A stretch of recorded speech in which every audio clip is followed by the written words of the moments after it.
Hi, my name's Amanda. I'm 31, and I've spent most of my life being told I wasn't family material. Not good enough. Not smart enough. Not obedient enough. But last month, I sat through my parents' will reading and listened as they gave everything to my sister.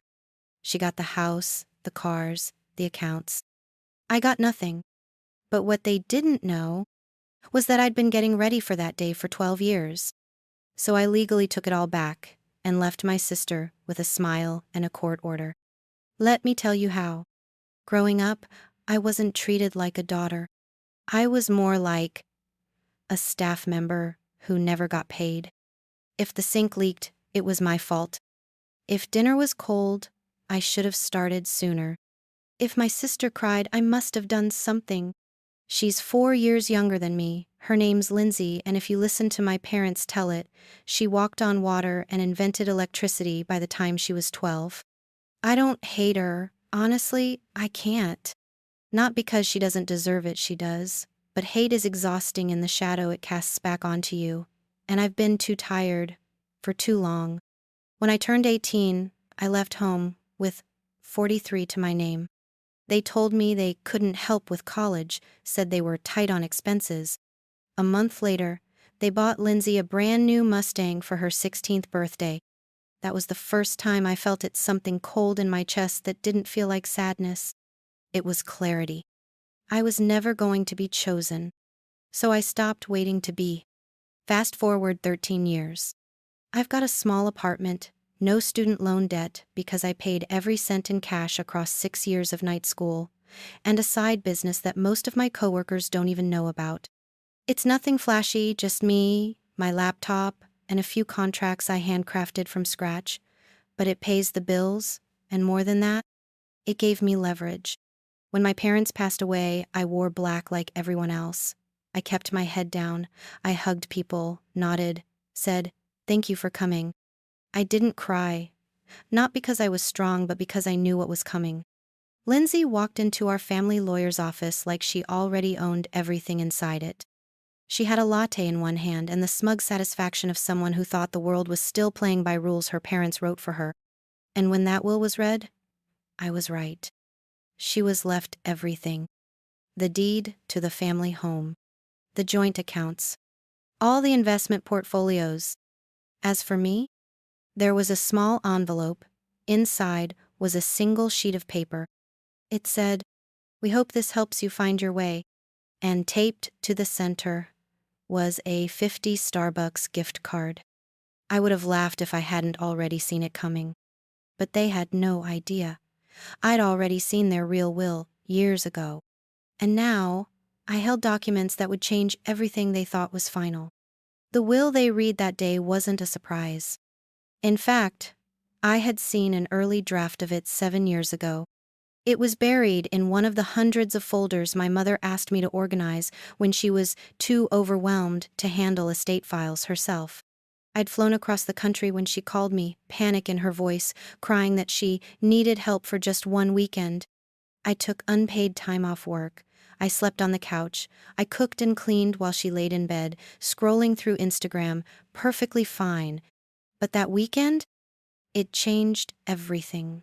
While scanning and labeling dozens of documents, trust agreements, bank statements, insurance papers, I found a copy marked "Preliminary Will, Do Not File." My name wasn't on it, only Lindsay's.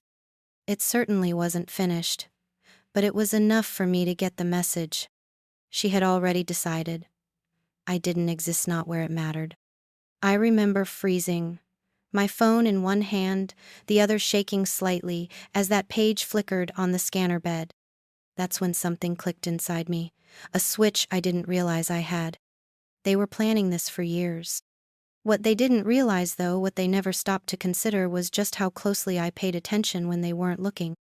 When I left that weekend, I didn't complain. I didn't argue. I did one thing. I made an appointment with a lawyer. Not because I wanted to fight, but because I wanted to understand the rules of the game they were playing and then break them legally. The lawyer I found wasn't flashy. His name was Morris, and his office was in the back of a strip mall next to a discount dry cleaner. But the man had a gift. He could find loopholes where no one else was even looking. We spent months then, years dissecting old contracts, gift transfers, notarized documents I had copied, scanned, and quietly collected during every holiday visit. I never stole anything. I took what they gave me blindly. One of those documents? A transfer clause that temporarily granted me durable power of attorney over certain financial decisions after my dad's stroke. They never filed a termination notice. Which meant, in the eyes of the law, some of those decisions, particularly asset management and co-signed business interests, were still under my control. They just forgot. No one in the room that day, least of all Lindsay, expected the quiet sister in the corner to already control part ownership of the family's remaining real estate trust. And when I stood up from my chair, slipped Morris's card across the table to the probate attorney and said, "Please contact my legal representative. I'm contesting the inheritance." Lindsay laughed out loud. "You're broke," she smirked. "You probably Uber Eats your dinner on a credit card." She didn't know I paid for every one of their Uber Eats orders during Dad's recovery and that the receipt was filed, notarized, and used to activate my dormant fiduciary privileges. By the time she stopped laughing, the lawyer had turned pale. He was holding the original transfer agreement, signed by both my parents, still valid. No expiration clause, no override documented, and I had just flipped the game board over without even raising my voice. Lindsay didn't understand what had happened, not at first. She was too busy texting her fiancé about dinner reservations to notice the way the lawyer's demeanor changed mid-meeting. That's when I saw it. The moment when arrogance slipped off her face and was replaced by something far more useful: fear. See, most people think revenge is loud. They think it's shouting, screaming, scenes in restaurants. But real revenge, the kind that ends in damage they never recover from, it's silent, precise, legal. When we left the law office, I didn't call Lindsay. I called Morris. I can still hear his voice, calm, surgical. "You want to initiate full control?" "Yes," I said, "beginning today." "Then you'll want the following 3 letters signed and dated. I'll have them couriered to the banks and asset managers by morning." That same night, we triggered what he called the Legacy Reclaim Protocol. It's a fancy name we came up with, but what it really meant was this: any accounts, properties, or asset pools that were looped back to the estate, whether in co-titled holdings, joint ventures, business equity, or shared trusts, would be frozen pending investigation. Why? Because technically, I'd been co-responsible for managing parts of that estate when my father had his stroke. And because no one submitted paperwork to revoke that access after he recovered, and because I'd continued filing occasional financial documents with my signature, authority never lapsed. You know those checks Lindsay cut to herself post-funeral? She was expecting another $200K transfer that week. It never arrived. Instead, she got a notification from her bank that the high-value wire had been flagged in dispute under Clause 4.6 of the Power of Attorney Act. That clause? It cites misuse of funds when a second estate controller contests a distribution, and I had documentation, medical records, scans, tax filings. All of it. She panicked. At first, she thought it was a glitch. Then she called our family lawyer. He directed her to Morris. And Morris? He doesn't console, he confirms. "Miss Lindsay," he told her, "you can no longer access those accounts until we complete the audit." 4 hours later, I got a furious string of texts. All caps, all rage. Screenshots of payments declined, messages from her vendors, and one particular final blow that made me almost feel bad. Almost. Her fiancé's venue deposit for their wedding had bounced.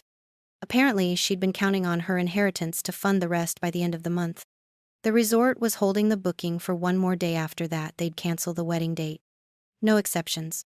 At 10:42 p.m. that night, my phone buzzed again. This time, it was her calling. I stared at the screen. Didn't move. Didn't answer. She called again. And again. 12 missed calls, then a 13th. I finally opened the latest message she sent. It was one line. "What the hell are you doing? You're ruining my life."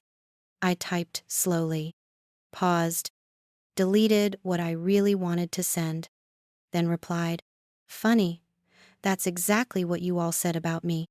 And I put my phone on Do Not Disturb. Because, honestly, I hadn't even started yet. I didn't sleep that night. Not because I was anxious that had passed. Something colder had taken its place. No, I stayed awake for one reason. The folder, back in my closet, inside a locked fireproof box under a pile of old books, sat a manila folder I hadn't opened in nearly 6 years. Morris called it my insurance policy, a collection of documents we weren't supposed to need, unless they crossed a line. They had. I opened the folder around 3 a.m. Every page inside had been triple copied and notarized, collected over half a decade in slow, careful fragments, receipts, internal memos, copies of handwritten notes my dad thought he tossed in the trash, transfers between shell entities I traced back through Google search breadcrumbs long before I knew how inheritance law even worked. All of it led to one thing: a hidden asset.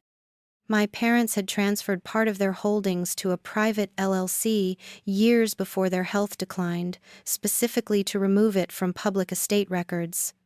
Smart, in theory. Hidden money, no paper trail. Perfect protection for Lindsay. They thought no one else knew about it. They were wrong. The LLC in question owned a stretch of commercial property just outside our hometown. 5 units, fully leased, all cash positive. Lindsay didn't realize it, but her all-inclusive inheritance didn't mention it, because, on paper, it wasn't theirs anymore. Why? Because during Dad's recovery period, I had been asked to sign as a temporary managing partner for that LLC. Just to keep things moving until he feels better, they said. "You're the responsible one. We trust you not to mess it up." They forgot to remove me, which means that, as of the day the will was read, I still legally owned 50% of the company. But here's where it gets real. The other 50%? That was transferred via a second sealed addendum, a private inheritance clause my father had filed early, never amended, and never destroyed. One that awarded his share of the LLC not to Lindsay but to his firstborn, me. He must have done it years ago, maybe out of guilt, maybe out of insurance. He never said a word, but his signature was there. 2 witnesses. Stamped. Sealed. It was legally airtight. I sat there, staring at it. Not in victory, not in wrath, just in quiet disbelief. In all their planning, all their scheming, all their careful orchestrations to erase me, they missed one old, quiet document that undid everything. This commercial holding? It wasn't just another number on a balance sheet. It was the one asset Lindsay knew how to leverage. She had already started brokering off future rents to fund her and her fiancé's house plans. She built her foundation on a lie that I now legally owned. By noon, the legal transfer had been finalized. Letterhead was sent. Lindsay's new financial planner called her to report that half the cash flow they were expecting had been diverted. When she followed up with the holding company's office, they told her its full ownership had been reassigned as of 11:34 a.m. To me, Amanda Lynn Carlisle, of Clack. They wanted me invisible. But today, I took back what they stashed out of sight in the dark, and I'm just now turning on the lights. The confrontation didn't happen how people imagine. No screaming across a table, no courtroom speeches, no dramatic door slams or thrown wine glasses. Just a single knock on my apartment door, early Sunday morning. I knew it was her before I opened it. Lindsay doesn't text before she shows up. That would require humility. She was standing in athleisure, holding her iced coffee like it was a weapon, eyes already puffy from a night of stress she wasn't used to. Not from work, but from losing. She pushed past me before I even said hello. "What the hell are you doing?" she snapped, spinning around in my living room like she couldn't believe it was real. "Making sure what Dad built doesn't go to someone who doesn't know what rent is," I said calmly. Her lips curled. "Dad wanted me to have it," she said. "He told Yus that you didn't need anything, that you didn't even want part of the family business." That part? She wasn't lying. He had said that once.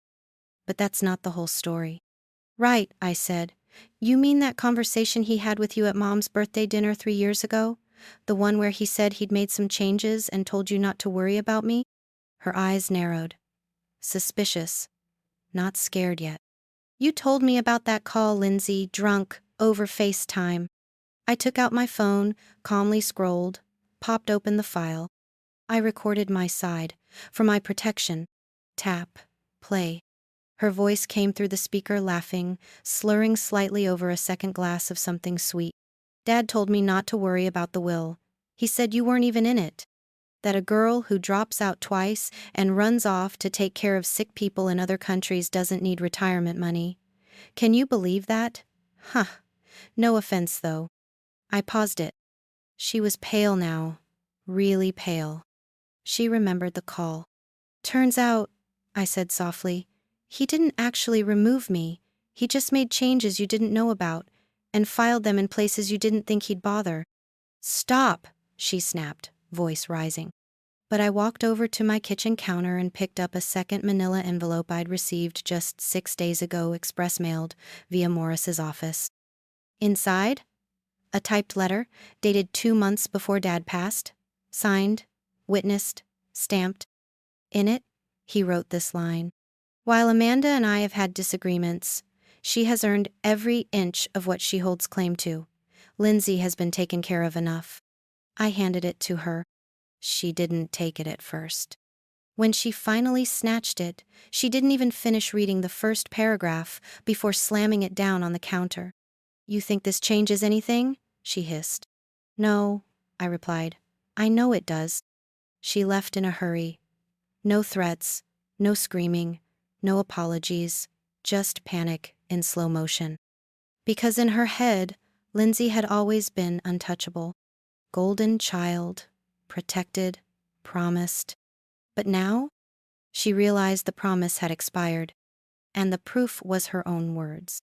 By Tuesday morning, the wheels had started to come off. I hadn't heard from Lindsay since she stormed out of my apartment, but I knew her too well to assume that meant she'd stopped scheming. She wasn't the kind of person who accepted consequences. She looked for exits, and when those were blocked, she defaulted to entitled panic. At 9:12 a.m., I got a text from Morris. "Morris, bank flagged an attempted override on the holding account. You may want to sit down." And attached was a PDF screenshot of a transaction request. 117-0 requested for vendor prepayment. The withdrawal was labeled urgent, and it was sent from Lindsay's lawyer. But here's the problem. The commercial income account she pulled from? I now held full control over that. She hadn't accepted it yet. Emotionally, she was still operating as though she was the heir, and I was the ghost. Legally, I was the firewall. I wouldn't have cared if it were for taxes or even lawyer fees, but 117-0? That was wedding honeymoon in Amalfi Coast money. She was still trying to backfill her vanity with the family fortune. The bank had paused the transaction immediately. Morris called their legal team with copies of our activation documents and the now public inheritance addendum. Within minutes, the account was red-flagged for fraud risk behavior, and the transaction was frozen pending a formal dispute. I'm sure she got the email faster than I did, because by 10:01 a.m., my phone buzzed again, not with a text, but a call. Not from her. From our shared banker. This was the guy who had worked with our family for over 2 decades. He knew our birthdays, spelled our names right in Christmas cards, had probably seen my sister more times in the last 5 years than I had. He cleared his throat before speaking. "Amanda, I'm so sorry to bother you, but I wanted to confirm something personally." There it was, the tone. That reluctant, polite tone banks use when they're trying to not participate in a crime but also not commit a career-ending mistake. There was an emergency withdrawal request from Miss Lindsay Carlyle. Over 100,000, very short notice. Said it was for vendor liquidation. Can you confirm authorization? I waited a beat. Not because I was unsure, but because I wanted the silence to sit in his ear like steam. No, absolutely not authorized. He exhaled, sharply. That's what I suspected. We'll be putting a hold on her account access until we receive new trustee verification. I'll have Morris send it over by noon, I said. Thank you. He hesitated. Then, quietly added. She told us she was the executor. She wasn't. My father had never updated that part to her name. She assumed, once again, that assumption equals truth. But inheritance isn't emotion. It's law. And the law wasn't on her side anymore. That afternoon, the withdrawal freeze prompted an automatic alert to her fiancé's financial advisor because a pre-approval for a joint mortgage on their future home was tied to expected inheritance liquidity. By 5 p.m., that loan was rescinded. I didn't make a single call that day. I didn't shout, didn't gloat. The machine ran itself. Because when you move quietly, the noise takes care of itself. The first sign something had shifted wasn't a call. It was a knock. Soft, steady, almost apologetic. And when I opened the door, standing there, raincoat over one arm, flowered tote bag in the other, was my Aunt Judy. Hey, kiddo, she said, the corners of her mouth twitching into a nervous smile. I hadn't seen her in 5 years. We'd texted occasionally, a quick happy birthday, or a hope you're well. But after my mother stopped inviting her to holidays and Judy stopped pretending she minded, things faded. Still, she was here now, and I knew exactly why. I figured, she said, sitting down with a slow sigh, that with all the movement going on, now might be the time to come tell you something I probably should have told you a long time ago. She looked smaller than I remembered. Not in build, just worn. Like someone who had carried too many secrets for too many people who didn't deserve the protection. She reached into the tote bag and pulled out an old leather planner. Your mom asked me to throw this away years ago when you left. She slid it across the coffee table. It was my mother's.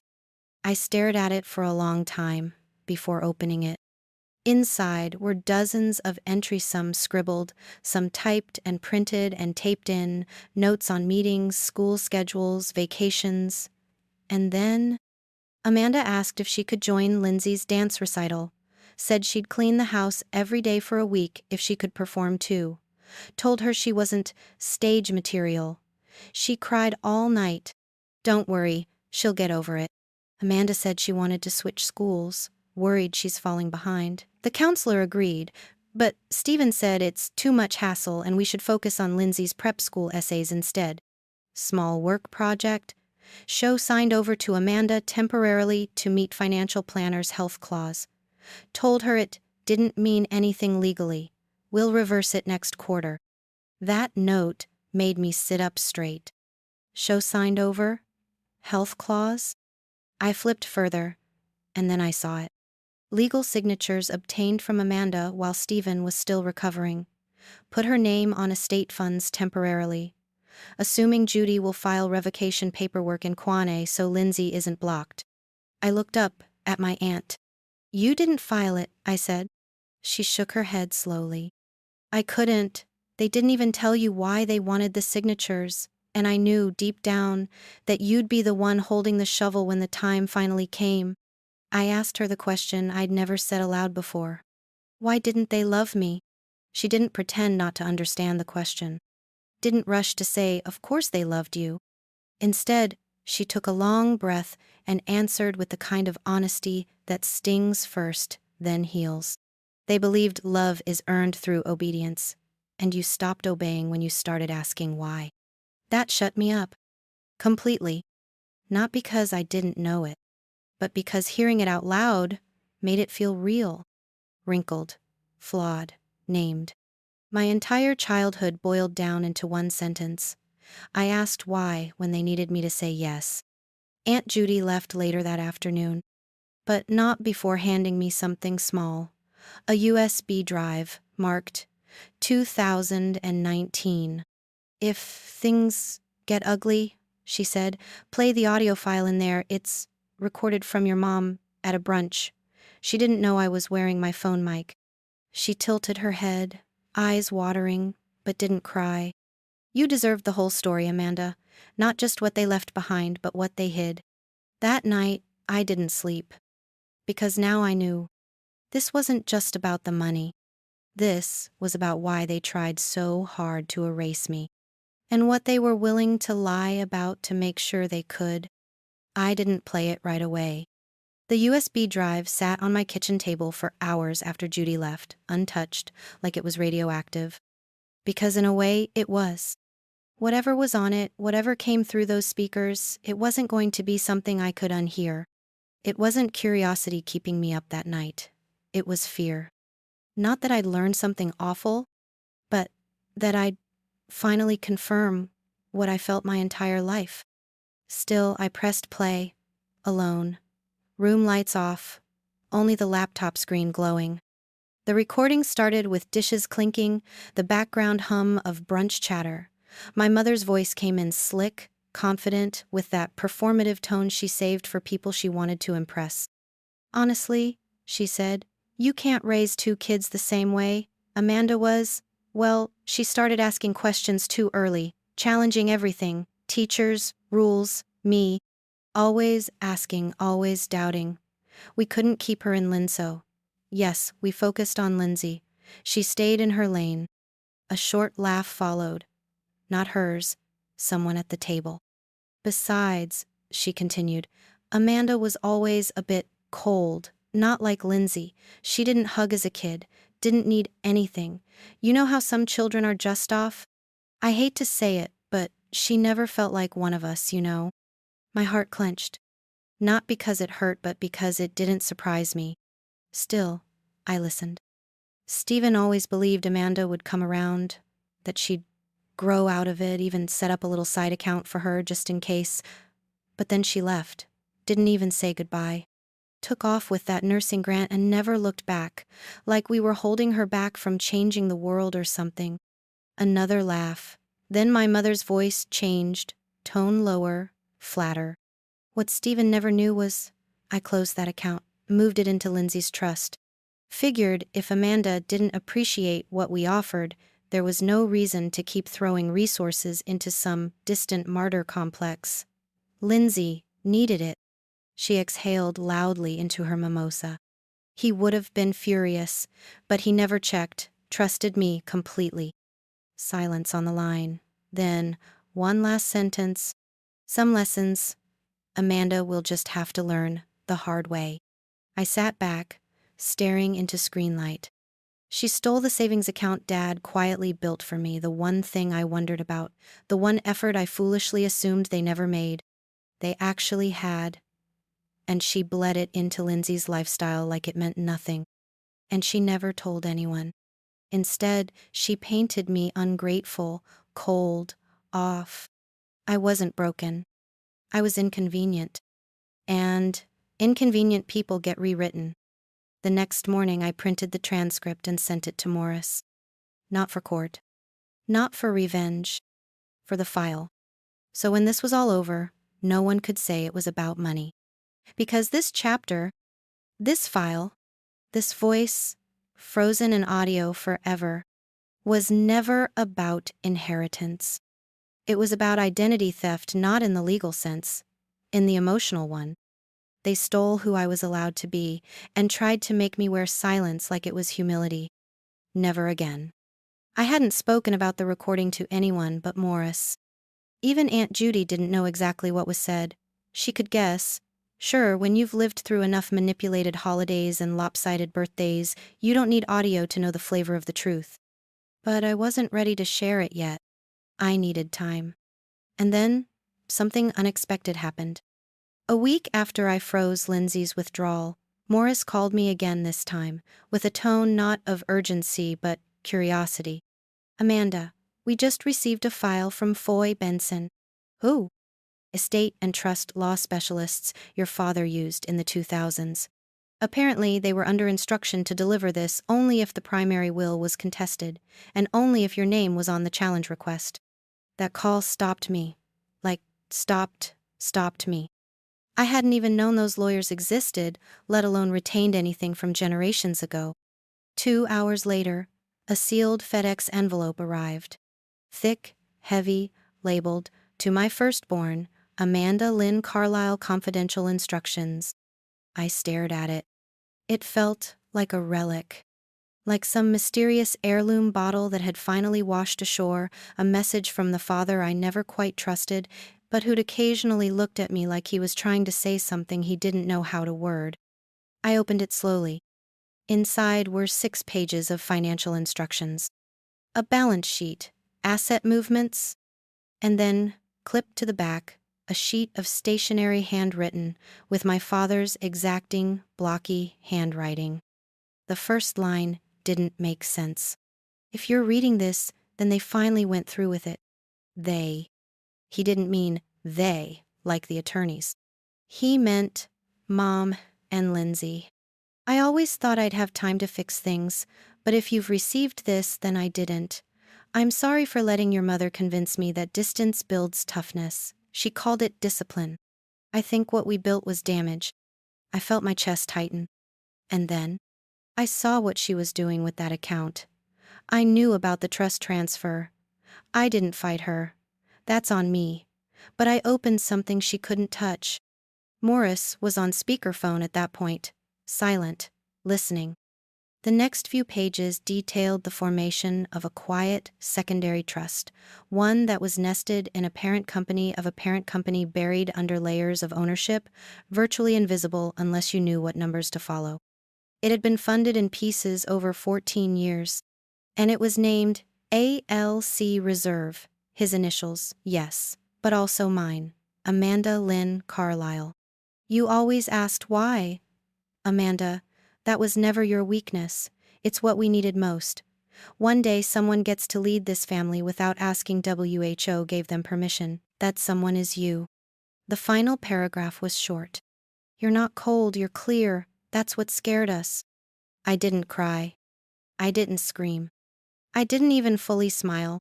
But I finally felt something I hadn't in 3 decades. Seen. Not because of what I earned, but because, somewhere, someone saw me before I fought for it. Morris's voice crackled through the speaker. Amanda, this trust is yours. Unrestricted holdings. You now own every equity asset in that portfolio. And just like that, I wasn't just the daughter they abandoned. I was now the cornerstone of the family name. I didn't ask for the gathering. Lindsay did. Well, demanded, would be more accurate. She called it a family discussion and sent out a group email on Tuesday with a subject line that felt more like a tantrum wrapped in corporate language. Urgent clarification needed on inheritance and asset division. Translation: she was spiraling and needed a stage to perform it. She copied Aunt Judy, Morris, 2 extended cousins, even her fiancé's parents, as if involving more witnesses would somehow put me in my place. What she didn't realize is I didn't have a place in her narrative anymore. Because I made my own. The meeting was set for Friday, early afternoon, at the estate attorney's conference room, the same place the original will was read. I didn't dress for war. No sleek suit, no dramatic entrance. Just a navy sweater, black slacks, and a file tucked under one armband. That was all I needed. When I entered the room, they were all seated. Lindsay front and center, blonde, polished, gripping a pen like she was about to sign something into existence that could undo reality. Aunt Judy gave me a small nod. Morris was already standing near the whiteboard, unreadable, as usual. Before we begin, Lindsay said, I just want to go on record that I believe there have been some miscommunications. It's clear Dad intended for me to continue his legacy, and Amanda has. I didn't let her finish. I walked to the head of the table Dad's seat, and I sat down. 14 eyes shifted toward me in synchronized disbelief. Morris cleared his throat, unfolding a legal packet. I've submitted copies of all documentation to the estate court, and as of today, this room doesn't require a discussion, he said calmly. It requires one acknowledgement. Amanda Carlyle is now the executor of her father's trust, as well as the sole governing entity of the ALC Reserve. I watched Lindsay's mouth move before her voice caught up. What the hell is the ALC Reserve? She sounded it out like it was a company she hadn't had time to Google yet. I opened my file, pulled out Dad's letter, and placed it on the table. I'm sorry, I told her. Were you referring to the trust he set up because he knew Mom emptied mine to fund your law school tuition? Her lips pressed into a straight line. Tight. Dangerous. I reached for page 2, the list of properties and income lines now exclusively under my control. I've come today, I said, because I want everyone in this room to understand this. I didn't steal anything. I didn't manipulate anyone. I didn't even ask for this. I placed one hand flat on the table. But I did earn this, not with obedience, but with endurance and receipts. Lindsay stood up, red-faced, but her fiancé pulled her back into the chair by the wrist. He knew. It was over. I could see it in his eyes, doubt, not in me, in her. And maybe for the first time, she felt it too. Morris passed a final document to me. One formality left, execution confirmation. I signed, initialed, then looked up around the table of people who had once called me dramatic, difficult, cold. I'm not here to punish anyone, I said softly, but I won't apologize for surviving you. Silence. Aunt Judy smiled the way people smile when winter breaks. And I finally breathed in a room I used to hold my breath in. The wedding was supposed to be that Saturday. Lindsay had picked the venue 2 years in advance, some custom vineyard hidden 3 hours north that only booked 5 ceremonies a year, the kind of place where the price tag mattered more than the experience. A statement wedding, she said. A legacy. Fitting. I never got a save the date. Not that I expected one. By then, we hadn't spoken in over a year. Our last civil conversation was the day she came to my apartment and called me cold. The venue was canceled 3 weeks before the ceremony. That part, I had no hand in. The bank did it. When the anticipated trust deposit never arrived because it no longer legally existed in her name, the check bounced. The venue tried to reach her for 4 days. She ghosted them, probably hoping some miracle or rich friend or sugar loan would fall in line. But miracles don't land for people who spent years living like consequences were optional. The wedding didn't move. It died. No public announcement, no official delay. But I knew, because I still had realtor eyes on the house they were going to buy together, and the pending deal had dropped off Zillow that morning, quietly scrubbed, quietly failed. That Saturday, I walked by the river. No phone, no updates, no comments from Judy on what she heard secondhand. But the next morning my phone vibrated. One text, from an unknown number. Just a name attached, Lindsay, and a message. I'm sorry. For what it's worth, I know none of it changes anything, but I am.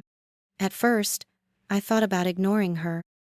Not out of spite, just indifference. But something inside me cracked open, just a little, not in forgiveness, but in ownership of what I'd grown into. So I replied with 4 words. No hard feelings, heal. Because here's the thing no one tells you about winning. When you finally get what was stolen from you, when you claw your name back from silence and bury the myth they built to replace you, you don't feel chaos. You feel still. Not peace. Not yet. But solid ground. Aunt Judy called me that afternoon. Heard about the wedding, she said. Yeah. She reached out to you, didn't she? Yeah. There was a pause. Then she added, almost in a whisper, you didn't need the apology, did you? No, I said. But maybe she needed to say it more than I needed to hear it. That was the first day I stopped reacting, stopped waiting for the next blow, stopped looking for one final confrontation. Because the silence that follows an apology you never expected, that's not an ending. It's proof the story has shifted, and you're no longer in their chapter. You're writing your own. I didn't expect to hear from anyone connected to Lindsay's fiancé. We'd never met. I'd seen his mother once, at a holiday party years ago. The kind of woman who wore pearls and a practiced smile, who could make a compliment sound like a warning. So when my phone rang and her name flashed on the screen, I almost didn't answer. But curiosity won. "Hello?" I said, cautious. There was a pause, then her voice measured, elegant, but with an edge I recognized from years of watching my own mother maneuver through social circles. "Amanda, this is Mrs. Whitaker. I hope you don't mind me calling." I told her it was fine, though I had no idea what she could possibly want. She didn't waste time. "I wanted to say something to you, woman to woman. I know you and Lindsay have had differences, but I've watched this family from the outside for a long time. I've seen how things were handled. And I want you to know." She paused, as if weighing whether to continue. Then she said it. 5 words, clear and deliberate. "You did the right thing." I didn't know what to say. For a moment I just sat there stunned. She continued, her voice softer now. "I know my son is hurting. I know Lindsay is too. But I also know what it looks like when someone is written out of their own story. I saw it happen to my own sister, years ago. She never fought back. She just faded away. I always wondered what would have happened if she'd stood up for herself. I felt something shift inside Mia. Strange, unexpected sense of validation. Not from my own family, but from someone who had seen the pattern, recognized the injustice, and wasn't afraid to name it. "I'm sorry for what you went through," Mrs. Whitaker said, "but I'm glad you didn't let them erase you. I hope you find peace, Amanda, and I hope someday Lindsay learns from this." She didn't ask for anything, didn't offer advice or try to smooth things over. She just acknowledged me as a person, as someone who had survived something ugly and come out the other side. After we hung up, I sat in silence for a long time. It's strange, the way a few words from a near stranger can land heavier than 1,000 apologies from people who claim to love you. "You did the right thing." I repeated it to myself, quietly, like a mantra. Not because I needed permission, but because, for the first time, I realized I didn't need to justify my choices to Antonino, even myself. That night, I slept better than I had in years.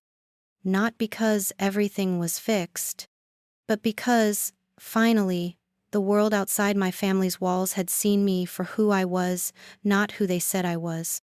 And that, in its own quiet way, was a kind of freedom I'd never known. A week after the call from Mrs. Whitaker, I found a small package in my mailbox. No return address, but the handwriting on the label was unmistakable. Aunt Judy's, looping and careful the way she wrote birthday cards when I was a kid. Inside was a velvet pouch and a single envelope. I opened the envelope first. It was a letter, written in blue ink, dated just a few days earlier. "Amanda, I've watched you fight for your place in this family for as long as I can remember. I've watched you get up, over and over, when it would have been easier to just let them win. I want you to know something. You were never alone, even when it felt like it. I saw you, I believed you, and I kept something for you, because I knew one day you'd need to remember who you really are, not who they tried to make you. Love, Judy." My hands shook a little as I opened the pouch. Inside was a locket-told gold, a little tarnished but heavy with memory. I recognized it instantly. It had belonged to my grandmother, the only person in my childhood who ever made me feel truly safe. I pressed the clasp, and it popped open.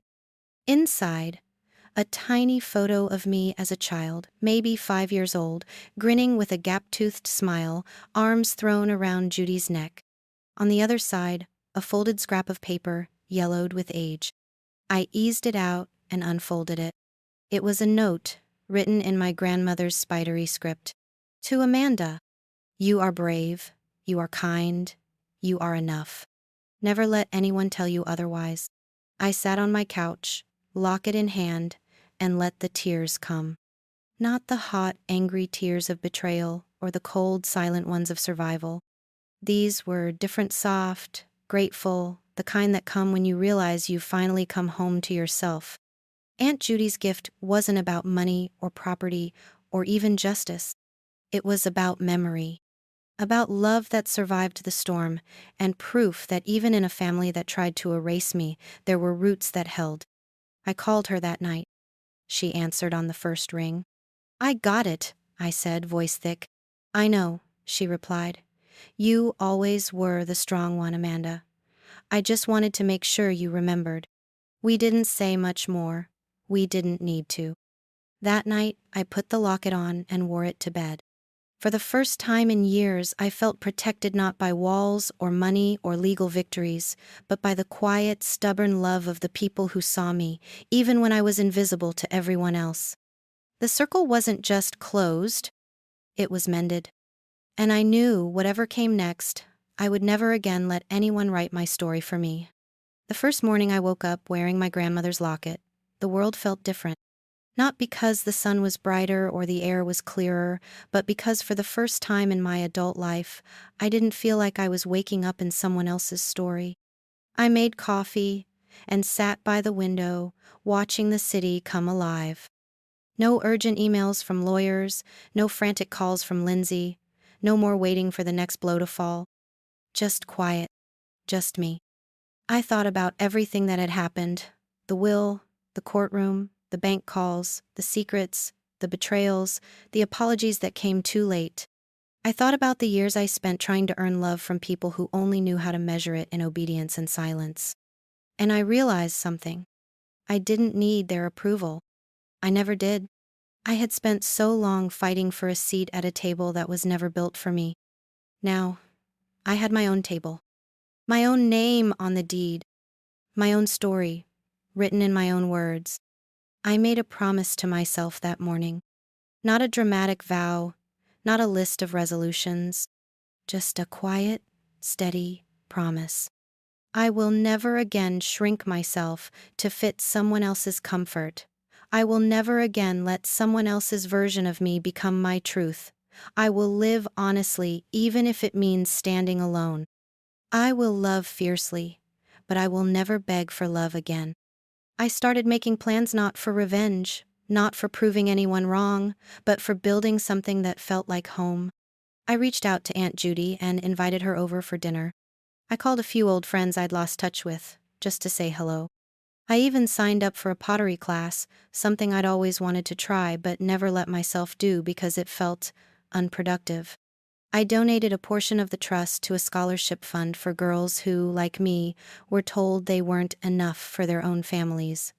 I set up a small grant in my grandmother's name, so her legacy would live on in more than just a locket. And I started writing, really. Writing about everything I'd been through.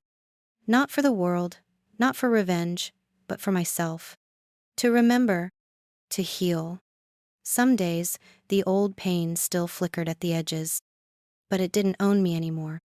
I was free, not because I won, but because I finally stopped playing their game. The new beginning wasn't loud or dramatic. It was quiet, steady, and real. And for the first time, I knew, whatever came next, I would face it as myself, unapologetic, unafraid, and unbroken.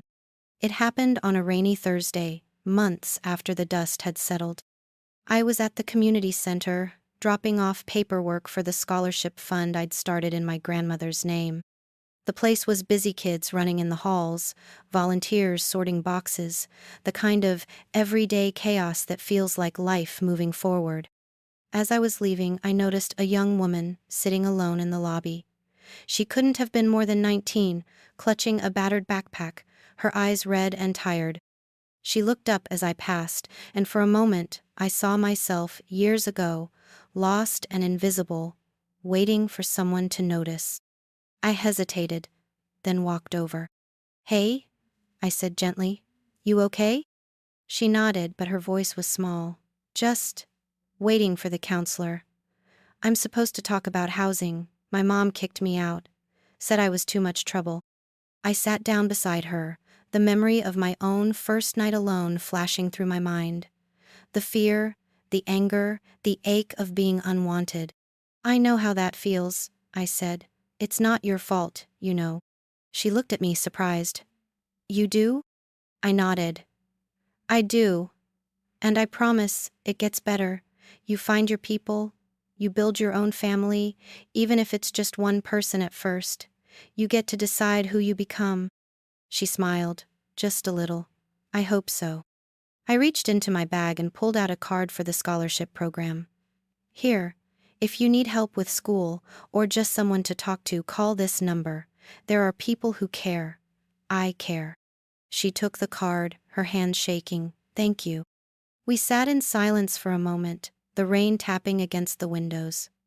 I realized then that this simple act of kindness was the real inheritance I wanted to pass on. Not money, not property, but the knowledge that survival is possible, that healing is real, and that no one has to do it alone. As I left the center, I felt lighter than I had in years. Not because my past was erased, but because I was finally using it for something good. I thought of my grandmother's locket, warm against my skin, of Aunt Judy's steady love, of the promise I'd made to myself to never shrink again. And I thought of that young woman, sitting in the lobby, holding on to hope for the first time. Full circle. That's what healing looks like, not a perfect ending, but an open door. I walked out into the rain unafraid and let it wash over me. Because I knew at last that I was more than what I'd lost. I was everything I'd chosen to become. And now, I was the one opening the door.